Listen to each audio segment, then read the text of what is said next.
By being on the call, you consent, and so on and so forth. Okay, so so I'm Andrew.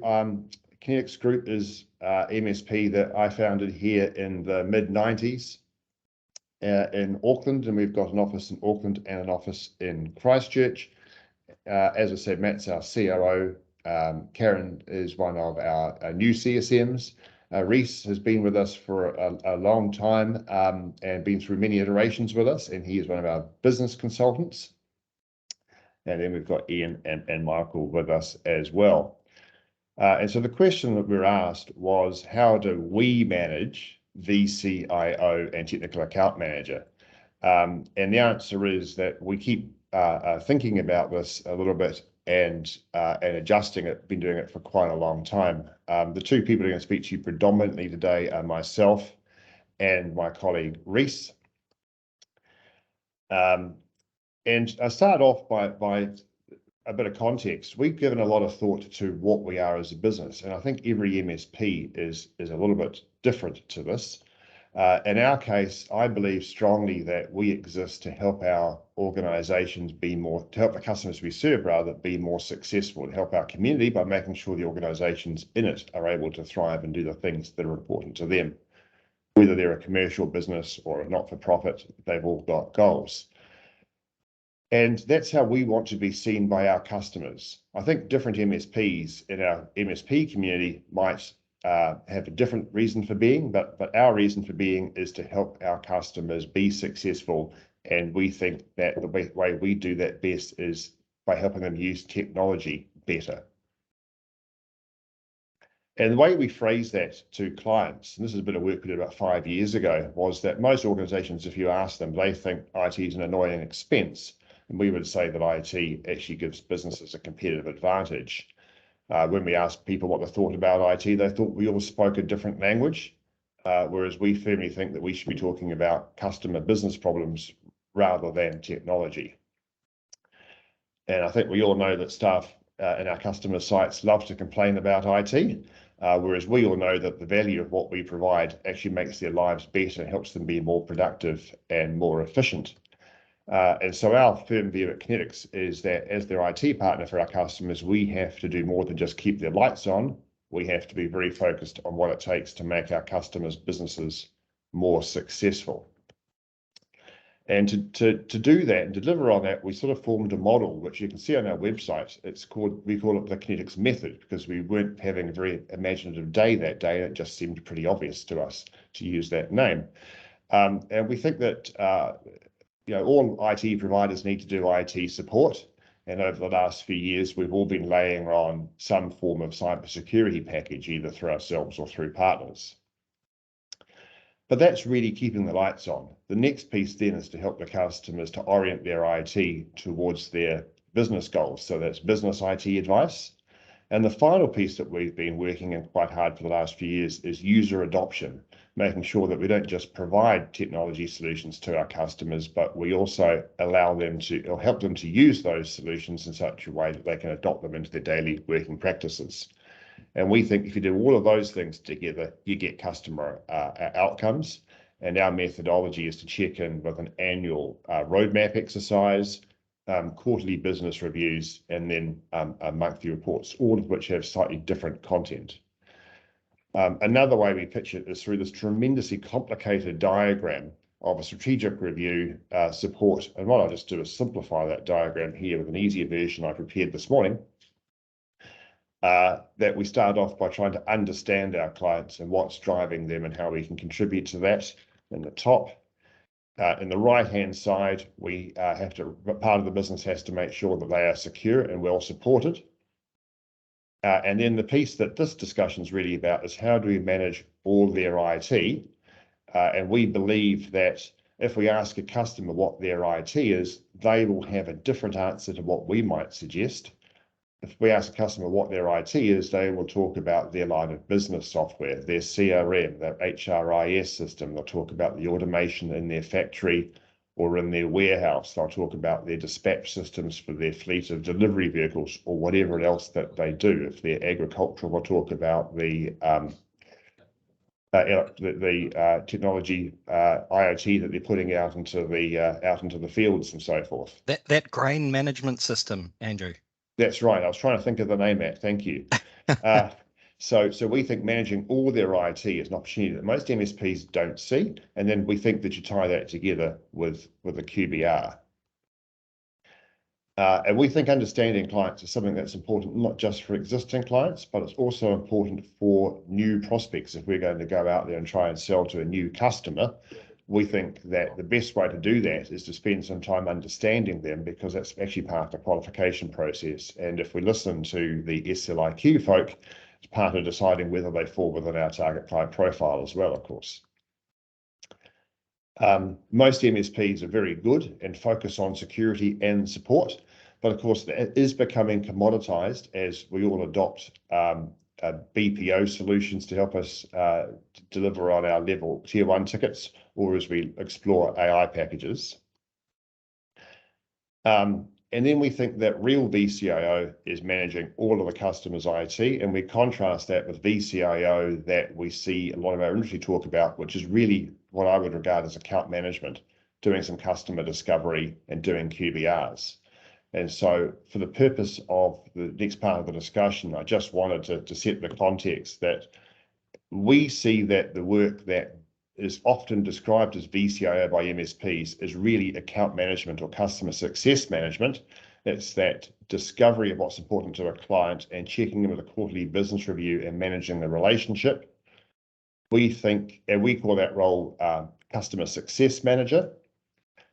For a subset of our clients, they engage us to deeply manage all of their IT, not just the traditional MSP domain, but all of their IT, including their, as I say, their line of business software, their financial systems, their CRMs, if they've got IT staff, managing their IT staff, policies, governance, not just across the 365 or Google platforms, but across all of the technology in their business.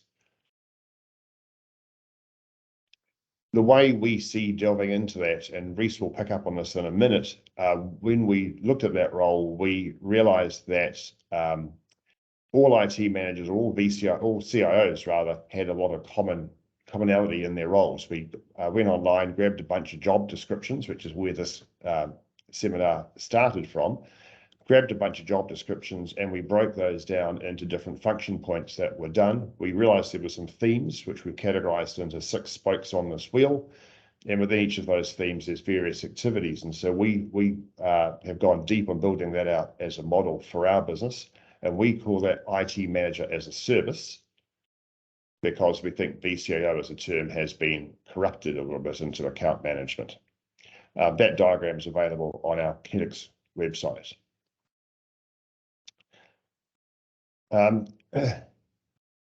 So by having that model, we see that we have an opportunity to differentiate ourselves from other MSPs and to have a relationship with have a relationship with our clients that makes us a little bit harder to price check against. We see that as a chance of showing customers that we have value with them, because we've created relationships with the customers that transcend the individual relationships and are more business to business. We have a system that helps our clients know that we've got their back. The common challenge there is when there's a personnel change in the customer, or in our business for that matter, we need to make sure that the relationship we have is stronger than the personal relationship.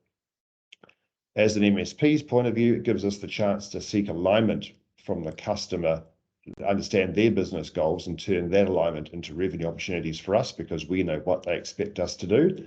And also to get that alignment across our team so that our colleagues know what our customer expects us to do as well. It's no good if the primary sales role with that customer knows what's important to them, but they don't share it with their colleagues. And finally, and I've cunningly missed the key word in that last bullet point, which should be QBRs, compelling, purposeful, and quick QBRs that clients want to attend. Heaven only knows what I was thinking when I wrote that slide. Move on, I'll get told off for that later. So the sort of roles that we see as a client success manager is a less salesy account manager. It's a champion of our KINETICS method in a subset of our accounts. Their role is to do annual client plans, annual strategic roadmaps for the customers, and then to check in with QBRs every quarter to be a key advocate for the client.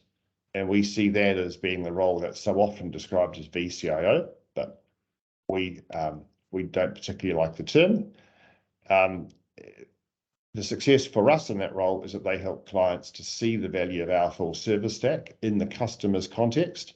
So they are remunerated with a targeting on helping customers use our full stack, but not on any other sorts of revenue.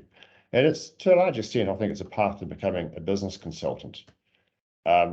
We also have a BDM role, and we're currently searching for a BDM. So if you know any in New Zealand that are really good, let us know. But we're searching for a BDM whose job is to win new logos and hand those over pretty quickly. And then the business consultant, or the role that we regard as CIO, is a fully chargeable role to the client. That role is charged out at quite a relatively high hourly rate. They're not part of the sales team. Their targeting is their own recoveries. In our business, it's mainly monthly recurring revenue contracts that we've got, and I'll show you how that works. Or the customer might have a project, and they use that methodology that I showed you. And the attribute in that role is that the individual becomes part of the customer's leadership team.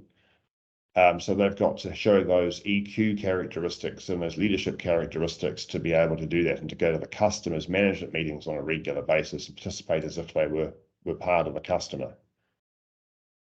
So when we shared this with our Evolve group, they said, that's a really, really good idea. Could you go away and build a tool and share that with us?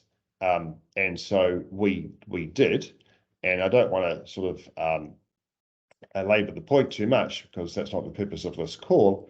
But we did build a tool, and it allows us to go out and see our customers and make sure that we have a consistent, reliable, scalable conversation with them. Irrespective of what's going on in our day, when we go and talk to the customer, we are able to focus in on them because we've got a structure to do that repeatedly and consistently. The screen I've got there is a screen from our discovery tool.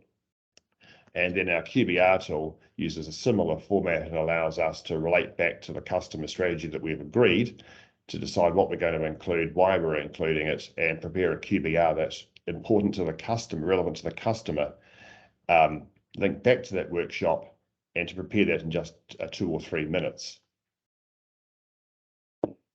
But the question we were asked was about that vCIO piece specifically. And so I'll just hand over to Reese, because Reese is one of, I think we've got 3 people in these roles, and Reese is the most experienced. And so I'm going to pass over to him just to share his experience being a vCIO or being a CIO for clients. Thanks, Andrew. Yeah, so as Andrew said, my role at KINETICS is to deliver the vCIO service, or what we call IT Manager as a Service, which, as Andrew mentioned, was really just to differentiate us from some of our competitors who use vCIO in a very different way. So yeah, all of the engagements I do with our clients, as Andrew said, are chargeable, and it's really about embedding yourself within that customer. So you become part of their team. Ideally, they don't see you as a KINETICS guy, IT guy coming in. They see you as an internal person, and building that relationship and embedding yourself, especially in these COVID times when everyone is working remotely, is really the trick to it all. And the way we do that, as Andrew said, we've come up with a system to do a review so that we really understand them well. And then we use our IT Manager's service we put together a cadence of tasks, usually throughout a year. And I just saw your question, Henry, what sort of time commitment? Well, it actually varies. So we also built a quoting tool that takes kind of a number of factors about a client, their size, how many sites they've got, how many key applications they've got, how many key vendors they've got, a bit of a complexity multiplier, and we actually sort of get an estimate of how long it takes. We have some customers where we might do half a day, a fortnight, and we're really going out there to make sure that they're on track. and helping their internal staff, because quite often they've got really smart internal staff, but they just need a bit of a peer review and a bit of guidance. And then we have other engagements where we're out 4 half days a week, for example. So that's a real in-depth engagement where we're definitely sitting at the management table and a part of the business. We can give you we've got a screenshot of our calculator, which it's a bit blurry, but we can bring it up in a couple of seconds, and hopefully that will help you. A fortnight, Jeff, must be a term that you don't have there. A fortnight. Do you not know it? Oh my Lord, goodness me. That's it's a game, isn't it? We usually say a month or a week, but yeah. So, but it does vary. And as you can see on the screen, who uses it? What we find and what we've found is that it's really about the clients who have reached a level of maturity. So it's not necessarily size. Most people, and when we started doing this, that's usually what we thought. The customers reached a certain size that they need some sort of strategic IT input, but they're not that big that they can warrant hiring a full-time CIO. That they're just not there yet. So we can fill that gap. As we've done it, though, we've found really size isn't necessarily the only factor. It is down to maturity. Often it's more about those clients who know that technology can be a strategic or a competitive advantage for them, and they want to make use of it. They don't see IT as a cost. They don't see it as something that's a cost, and they just want to reduce the amount they pay for it and make it go away. They really want to use it in their business to deliver to their goals. So the sort of customers we work for are generally that's how they see technology.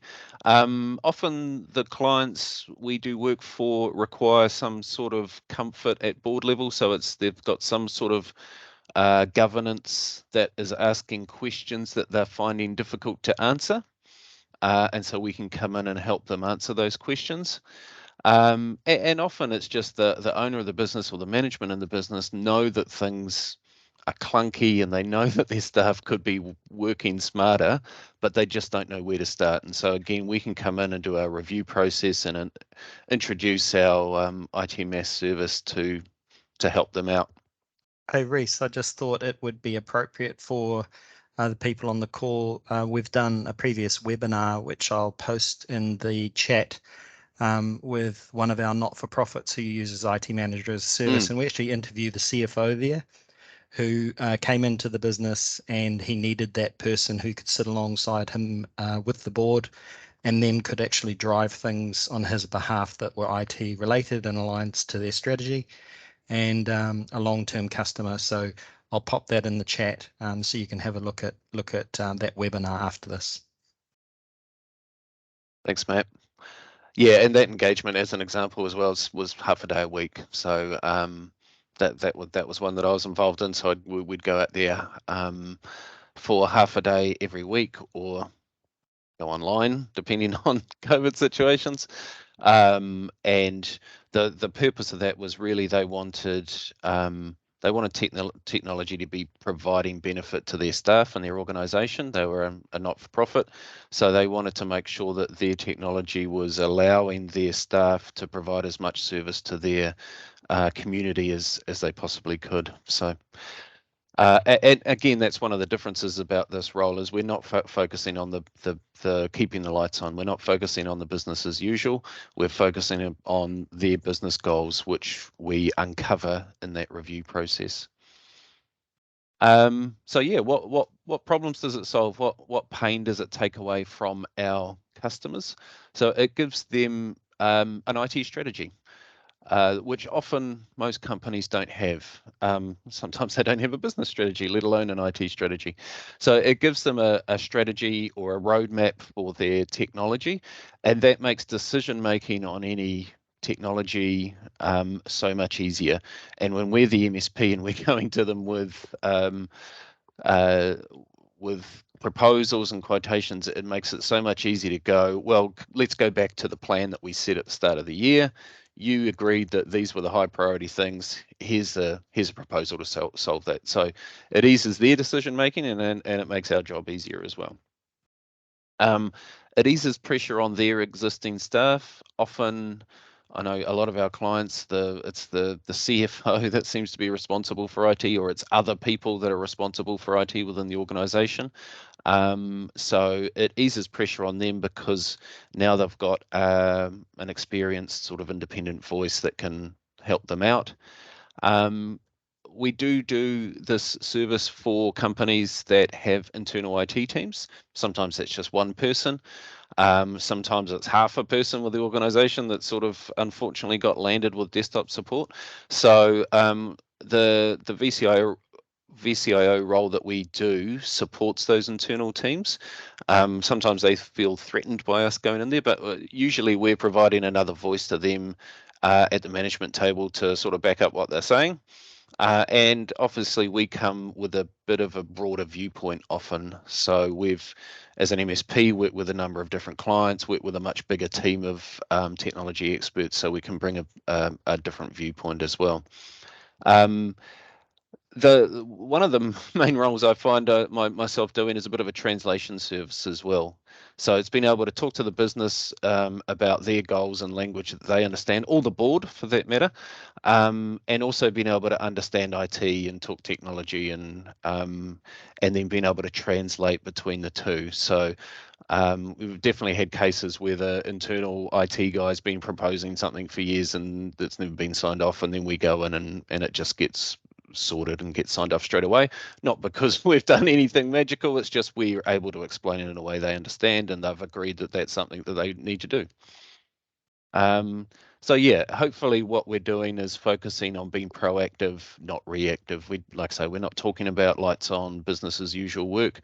We're talking about what are we going to add to make the staff, their lives easier, or add an advantage or reduce risk. So the question was, how do we price it? And this is a bit of a fuzzy screen. I'm sorry about that.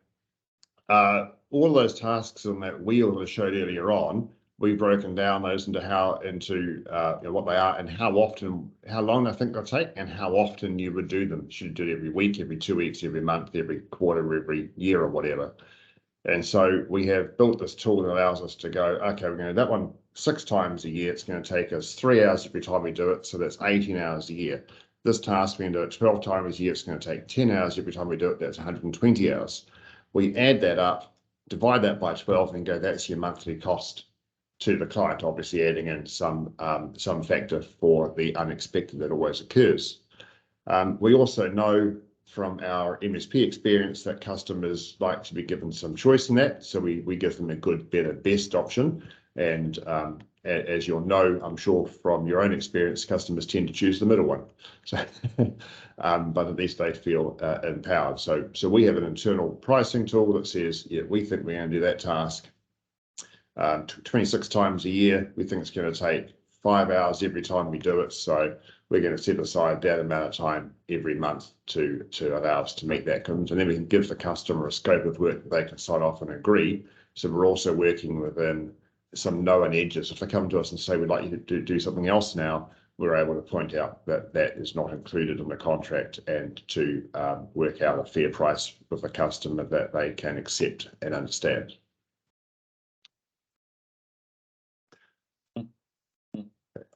So here comes the tool. So thanks to our Evolve group, they said go away and share that. So we did. Our predominant solution at the moment is that we go out there with a tool to allow us to do discovery for clients, either a new prospect or a key client. And if we're doing a new prospect, we're only asking a handful of questions, maybe a dozen questions to qualify them. If they're an existing client, we might ask 150 questions to do a deep dive into their workshop, into their need to build a decent workshop. Or it might be focused on something like security, for example. Let's just go and check how your IT standards match up against the NIST framework. We come back to our office, we assemble that workshop into a review document, and we use templates to make sure that's quick and easy, because no point reinventing the wheel when you've done it before. You can copy and paste from things you've done in the past. That gives us a roadmap that we can publish to the client reasonably quickly and of reasonably high quality. And because we use ConnectWise, we then save all of those recommendations into ConnectWise as sales opportunities, which gives us the benefit of knowing what revenue we can expect when and from which clients, which gives us the ability to plan and to think ahead. But we also know that a plan is not an execution. The best laid plans need to be executed on. And so our QBR is oriented towards saying to the client, this is the roadmap that we agreed with you that you asked us to execute on. It's now Q2. And in Q2, we wanted to do X and Y. We need you to approve that work so that we can get on with it. Here's the work we said we'd do last quarter. Isn't it going well? Here's the stuff for this quarter. And then here's some stuff looking further ahead that we agreed to do, just to remind you of what it is, because we'll be asking you to sign off on that later. And that's also useful when the customer has new staff, because you can show them it was a plan, that there is a structure to it. Just a comment on that, Andrew, with regards to the quarterly review. If a warning sign for us, or an opportunity signal for us, is if those recommended rocks don't get covered in the quarter that they originally said it was needed. It's a good pointer signal to them needing some help. And a lot of the time they say, oh, it's actually not you, it's us. We need some help orienting the board around our decision. We need some help with regards to having the right sort of level of person to push this through an organization. And that pops up an opportunity for IT mass. Sorry, that's just wanted to. No, that's a good point, Matt. Thank you for that. So that's the tool we created. We're really happy to show people. It's not the purpose of this session was to ask how our MSP does that kind of work, but inevitably we build a tool to help us do it better, and we're happy to share the tool. That's the website, and that's the booking link if you want us to show you and give you access to it. We're happy to share. And with that, I'm happy to answer any questions that you might have. I have a couple of questions. Yeah. This is amazing, by the way. Yeah, very, very mature. It seems like we're doing some of the same work, but it's just under a bundled package, and it's not with the thought going into it and the quoting and determining and whatever. It's just whatever happens, and it's all included. So it's more than just account management. It is actual business consulting, but not to the level that y'all have it figured out. So good job. Thank you. When you're engaged with somebody that's got a that's IT management as a service, policies, procedures, and things like that, how do you get them to adopt it? Because many of our clients, it's like, you all need this governance, you realize it, right? But then they won't do it. They say, send me a sample. And it's like, I can't create your policies for you. But it sounds like you are doing that. That's right. And that's where that change management piece in that targeted circle, we call it user adoption, also plays out, because sometimes you're trying to get people in their workplace to change a habit. If you've provided a tool, that tool's not working if it doesn't get used. So the tool might actually technically be fine, but if people don't change their work practice and see the benefits of it, then we have it's outside of the scope of this discussion, but we have a separate engagement service. We've got a team of 3 people in that space as well, who are change managers. Mm. So you have, I don't know, let's say 30, 40, 50 policies that you say, all right, you need these 27 of them. And if they engage with you at that level, then they're going to get that. And you're going to say, this is how you have to do it. You can't modify it. You can't weaken it. You can't, is that kind of the way it goes, or is it a negotiation? Yeah, it's normally a negotiation. So we do have a library of policies and templates that we can pull from, and depending on what the client needs, we'll try and build that. But we build it with them. What tends to happen is we will come up with a policy document. So data privacy's been the common one for some reason recently. Yeah. So we'll come up with a data privacy policy. We'll come up with a reasonably generic one, but then we will sit down with them and hopefully they're engaged in that process, which typically they have been. We'll sit down with them and customize it with them. So often they'll go away and go, "Oh no, we need to add in this or we need to do that," and then it is a bit of a negotiation process with them. We don't enforce it on them, and we figure any policy is better than no policy, or any updated policy is better than a policy that was written 10 years ago and is completely out of date. So yeah. I think sometimes when a customer asks an MSP for that kind of help, and the principal or the senior folk in that MSP quite often will reach into their toolkit and just email them and go, "Here's one I did earlier, go for your life with it." And one of the realizations I had was that was some of the most valuable work to a customer that an MSP could offer. And the MSPs don't charge for it. They're quite happy to charge for their most junior tech to reset passwords and to move computers around desks, which is the least valuable work the MSP does. And they give away the most valuable things, which is their years and years of experience and knowledge. Just occurs to me that's completely insane and the wrong way around. The place that we most want to build a commercial framework around is the one thing that differentiates us from other MSPs, and that's our experience, and that's where we get most value of the customer. And the whole point of the service is to create a commercial framework around that. Well said. I agree. Do you have a net admin in the role in your organization? Are you familiar with that term, net admin? No. Could you explain what you mean by that?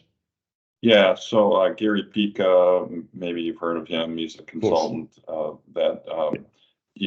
think maybe he coined the term, but he uses it more than it. But it's that person that is in between the account manager and the technical team, where they're look for things like they've got too many licenses, they've got users that haven't logged in this many days, this kind of stuff. Yeah, our customer success managers do that as part of the QBR process. So our QBR process surfaces that information up, and so when we do a QBR with a customer, we say, "Why are we sharing this information with you?" One of the biggest mistakes in QBRs that I've noticed is that MSPs, because they've got a report, they feel obliged to include it in the QBR, and they feel that going into a QBR with an inch of paper, maybe it's not printed out, but the PDF that's 200 pages long is a good idea.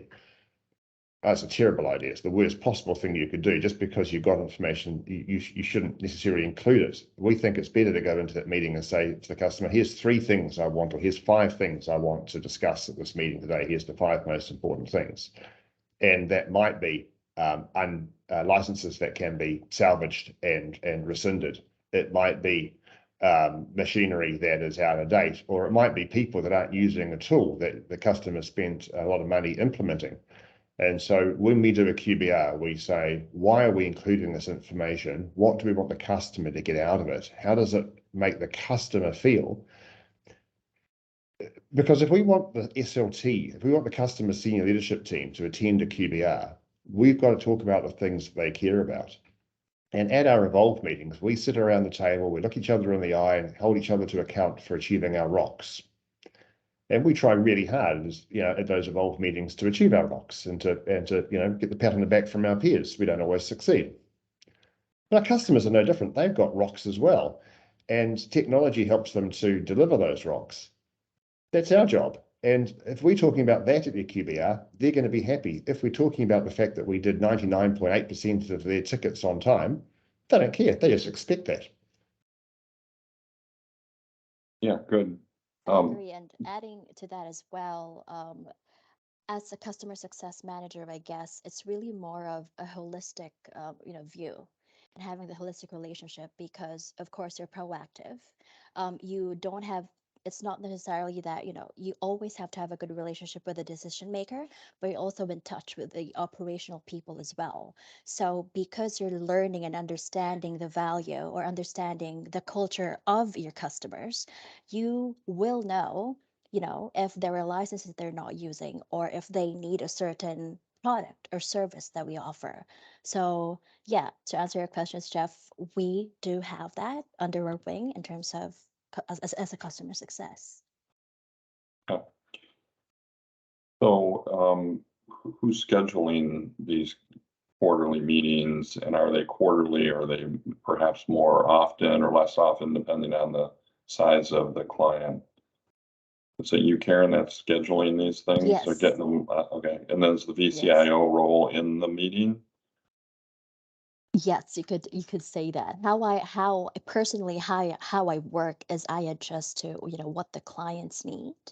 I am okay with a weekly, fortnightly meeting, just a 30-minute catch up. But of course, the value of the QBR is for me to get in touch with the decision makers to let them know, Right. show them what we've done so far, what the plan will be. Yes, I guess that's it. Jeff, we have Yeah. you'll know that you'll be doing SLIQ the same as we all are in Evolve. And so, we think QBRs are important. When I ask MSPs to do QBRs, there's two reasons why they don't do them as well as they'd like. The first reason is that they take too long to prepare. And so the account manager defers it, I'll do it next week, the week after, and suddenly a month's gone by. The second reason is they've done the work to prepare it, and now the customer won't schedule the time to see them. And so the reason is because they're just doing the wrong content. The content should be quick to prepare because it's about the roadmap. And secondly, because it's about the stuff the customer cares about, the customer will invest the time in doing it. So that's the first thing, is to make sure you've got a QBR that solves the customer's needs. And then for us as a management team, we have a really big bright gauge dashboard that sits over our sales team's head that we call our compliance dashboard. And that's where we've tried to put qualitative data around our key customer commitments, and we check those off and make sure that we're fulfilling those. So some of those are technical ones around whether our support contracts are being met, the backups, antivirus, that kind of stuff occurring. But more importantly is there's touch cadence going on. So there's right over Karen's head, there's a big dashboard that tells us the number of outstanding QBRs and the number of outstanding annual client discoveries. And we also have that sitting inside our getKambium tool as well. So it's a management KPI to make sure that our team is booking those things. And if there's not, then we drill into that and figure out why and how to fix it. So the QBR is the strategy meeting, but there may be other meetings to talk about operational things, device refreshes and that type. Yes. Just normal. Yeah, that's okay. Yes. Yeah, because it depends who the customer, sometimes the person that comes from, if you're talking to a 20-person customer, they're going to have a much flatter management structure. If you're talking to a customer of 150 people, that might be different people in the role as well. So it's also a question of making sure the right people are in the room. Right. And the other meetings are usually aligned around the project schedules that we have. If we're implementing projects within their business, there'll be a specific project meeting. So then the vCIOs that are not part of the sales team, and are they? So we don't call them vCIOs. We call them Okay. customer success managers. That's part of the sales team, or they are business consultants, in which case they're a chargeable resource. So we have a really clear differentiator in our mind as to what's what. Yeah. Okay, so the business consultants are part of the service team. Correct. And then utilization, percentage realization, their billing for hours, that type of thing is all tracked that way. Okay.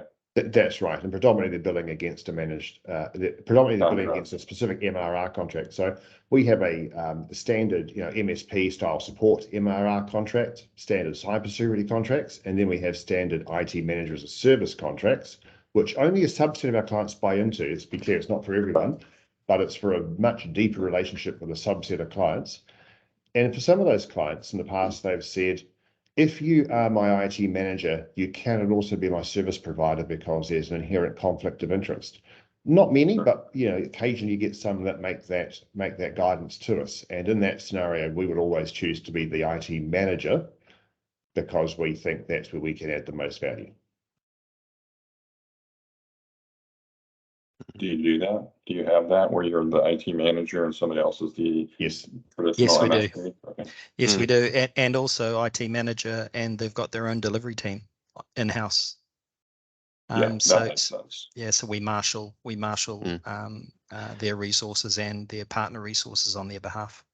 And in fact, the clients where I'm the IT manager as a service, when we have the QBRs, I sit on the side of the table with the client and try and, because I'm their voice to hold KINETICS to account. He's made me feel a little uncomfortable a number of times. But that's integrity, right? That's how it works. Absolutely.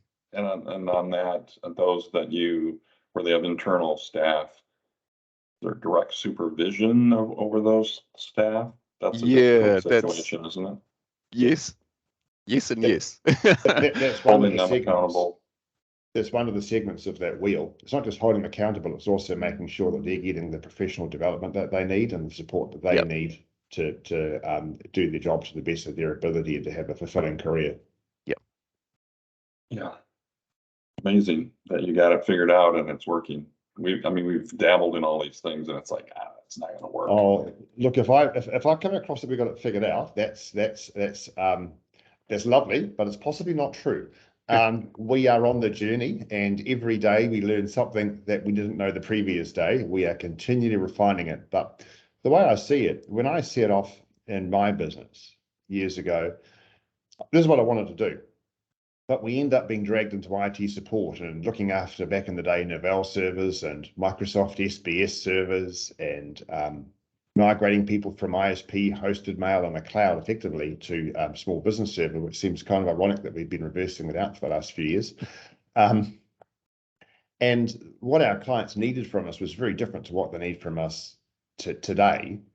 My belief is that as more MSPs use BPO services to help them fulfill some of their resourcing and competitiveness requirements, as they adopt ticket automation tools, as they use things like some of the master security service providers to help provide SOC and SIEM tools, we tend to commoditize IT support. And we can see that when, say, photocopier companies or AV companies enter the market and drive down the cost of service, it's becoming a commodity space. And that's really hard to run a successful MSP in when we have this unique advantage of a deep relationship with the customer, and we ought to be their trusted advisor. We got to focus in on that side of the spectrum and make sure that the thing that makes us special is the place that we absolutely go to town on, rather than a place where rather than the stuff that's interchangeable. We've got to focus on what's unique about us and what's our core strength. Yeah, and at the end of the day, it's all about the people, right? It's all about building that relationship. I mean, Sure. it's technology, but at the back of it are still human beings. Can you guys touch on a little bit about the staffing and the type of candidates you're hiring for these roles or this role? And you talked about as much as half a day every day of the week. Like, those are some pretty tight, 2-to-1 ratios. So how do you manage that, the number of resources and the type of candidate that's doing this? Because they sound like they can be pretty senior people. They are. That's a really good question. And actually, that's a really insightful question. So first things, they're not your senior techs, because your senior techs tend to be people who always see the world through the eyes that they've got. And so if you put a senior tech in there, they're going to see everything as speeds and feeds. And maybe one or two of them will make the jump, but predominantly it needs to be people that have got a more holistic view. So we've recruited outside of the normal MSP space. On LinkedIn, we've got people who are former IT managers. We've got people who are, say, change managers, people who have been consultants, project managers, that kind of role. So if we think about the IT ecosystem, and if you go to an IT conference outside of MSP, you see that there are everyone there from developers, data specialists, business analysts, and so forth. And the folk that we need to put into these roles have a smattering of all of that. So the chances are they've been an IT manager for a customer in the past. And then in terms of how do you resource that, ultimately you take a deep breath and hire somebody and back yourself to find the work for them, as you do with any other role. And we've done that over and over now, so we're pretty happy with it. We know that if we're delivering the value the customers talk about and refer us to others, just as we do with any other service. But ultimately there is a step where you say, I'm going to take on somebody. Do I need a full-time person or a part-time person? I'll hire them. I will back myself to find work for them.